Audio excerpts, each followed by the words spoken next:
Hi guys, this is Seds. Nagpunta nga pala kami sa Kalangaman Island at ito yung mga bagay na nalaman ko tungkol sa islang ito. Una, sobrang ganda ng isla, crystal clear ng tubig, napakaputi ng buhangin at talaga makikita mong napapangalagaan ang likas na kagandahan nito. Isa ito sa pinakamagandang isla na napuntahan ko. Pangalawa, mahigpit na pinagbabawal ng pagdadala at paggamit ng sabon, shampoo, toothpaste at iba pang kemikal. Ginagawa ito para maprotektahan at mapanatiling malinis ang isla. Pangatlo, limited lamang ang pasilidad. May mga cottage para sa day tour pero kung plano nyo mag-overnight, kailangan nyo mag-tent. Pang-apat, walang sapat na fresh water kaya siguraduhin magdala kayo ng maraming inuming tubig at tubig na kinakailangan ninyo sa buong stay ninyo. Sa personal kong opinion, mas ideal ang Kalangaman Island bilang day tour destination kaysa overnight. Dahil kung maghapon ka maliligo sa dagat, aasahan mong maalat at malagkit ang pakiramdam mo pagkatapos. At dahil limitado ang fresh water, hindi ka rin makakapagbanlaw ng maayos.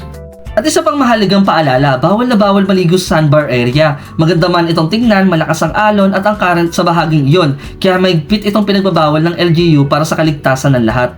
Sa kabuuan, highly recommended ko pa rin ng Kalangaman Island. Kung ang hanap mo ay isang malinis, tahimik at natural na paraiso, siguradong hindi ka mabibigo basta't maging handa ka lamang sa mga limitasyon at sundin natin ang mga patakaran upang manatiling maganda ang isla para sa mga susunod pang henerasyon. Yun lang, maraming salamat sa panonood. Quality, ayos!